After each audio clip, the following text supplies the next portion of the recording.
Spiderman, a hero that thousands of pages have described and millions recognize. Created by Stan Lee and Steve Ditko, the web-slinger has become an immortal figure who has outlived many of his comic book contraries, appearing across wide acres of varied media and cultures. Years on, even past the impact of a small little video tucked away in the wide corners of YouTube, Spider-Man will live on as a symbol and icon. People may ask, what makes Spider-Man so special? Is it his relatable ability to be short on cash, or his struggles with eternal bad luck, or his Rodney Dangerfield wisecracks? No, surely, all this plays a part, but for me, it's his willingness to give up his stage, much like a grizzled character actor shying away from blockbusters, or a stranger leaving a tip for a rose-cheeked young waiter. Behind, without looking back, Peter is always in the background, while being the spotlight of the Titan, Spider-Man. Never beaming his inner self, instead always tucking away all his scars, only to add new ones over existing ones, choosing to hide behind the mask. None shows this more than the Loeb Sale Combo miniseries, Spider-Man Blue. This love letter to Gwen Stacy of old showcases Peter reminiscing over his Greek tragedy, the perfect blue-eyed beauty who slipped away from his fingertips, and one of his greatest failures. The irony of these heroes are modern campfire stories that we pass around these neat little bundles of paper with the finest of cares. They never end, just continuous cycles of storytelling. And the greatest pain is that they can never come to an end. Spider-Man will never rest to reflect, and his regret alongside it will keep racing alongside time. Gwen died in his hands, and that can never leave him. He doesn't get to erase that.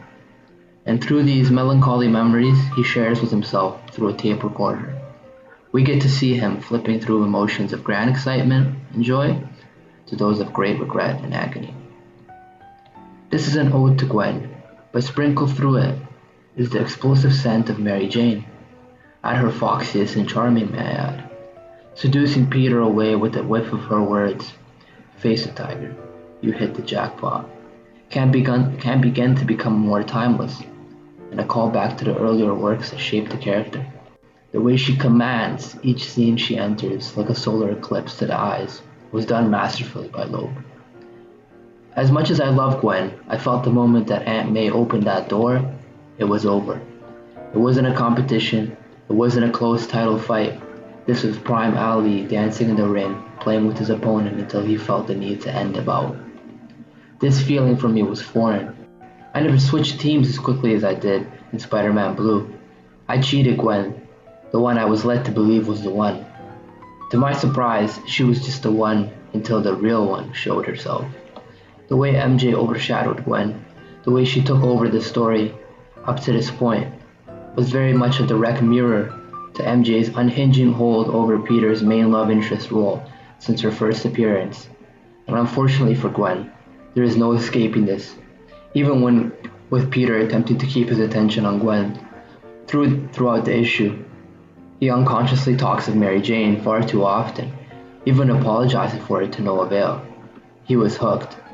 The panel that struck me the most in issue 5 when Spider-Man, after getting the webs slapped out of him by the new Vulture, and napping on a snowy rooftop for a little too long, is bedridden for a few days, as taken into the care of Mary Jane Watson, who shows up with a hot soup and an even hotter attitude. She whines and dines Peter, verbally, but this time Gwen pulls no punches, showing up dolled up to the max, looking like Michelle Pfeiffer, and ready to woe Peter with some Huckleberry Finn in a theater date. Watson and Stacy attempt to mark out Spider-Man, but to no success of either of them.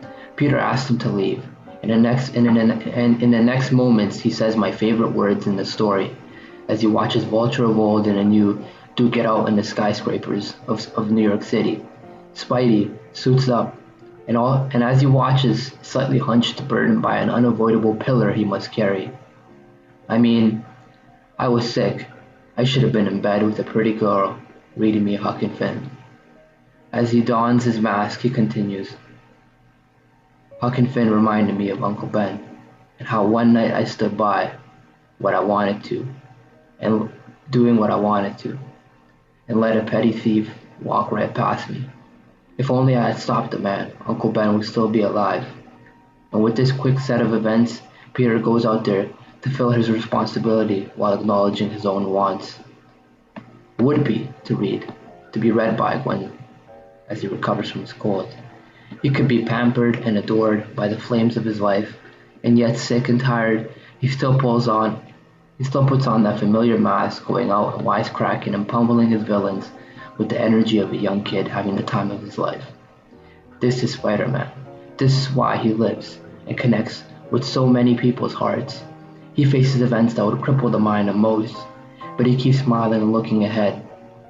But any hero can strive to be strong in motive and body, can even succeed at both.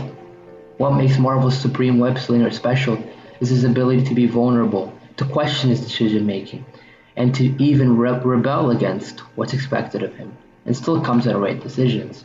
Spider-Man doesn't have a set moral system. He's far more flawed than that. He makes tons of mistakes, but it's from those mistakes that he builds himself a stronger coat of skin. And that's why Stan Lee and Steve Ditko created the greatest superhero in the pages of American comics. And he's just a down on his luck boy from Queens that carries an atlas-like weight on his bruised shoulders. The final issue is what hit me like a speeding 18-wheeler. And that was when I realized Peter loved Gwen, and he also loved MJ. They were just two different people in his life, and that's wonderfully terrible. Gwen Stacy does not lose meaning because of Mary Jane Watson, and vice versa. They are two people who healed Peter's wounds in different ways. And in a few of the final words he tells Gwen, MJ learned to love him through Gwen when she realized that the party could end. He had to learn how to love again, and Mary Jane had enough love in her heart to teach him with training wheels all over again.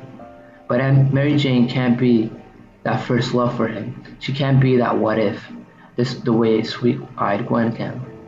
Reading those last panels was an experience I cherish, and this is Peter at his most vulnerable, talking all night to his first taste of love through Uncle Ben's tape recorder, reminiscing of a path in his life he never fully gets to step in, and the girl that never gets to fully live hers.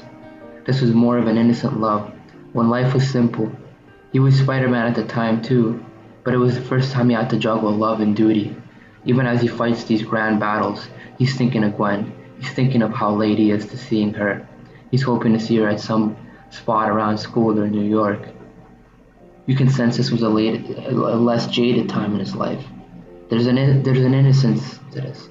There's a beauty to it. Peter is only saved from doom by MJ's understanding nature. If it wasn't for her growth, Peter would suffer a lot harsher constant reminders of the love that wasn't allowed to blossom. Spider-Man Blue is romance done right. It's Spider-Man done right. And most importantly, Peter Parker done right.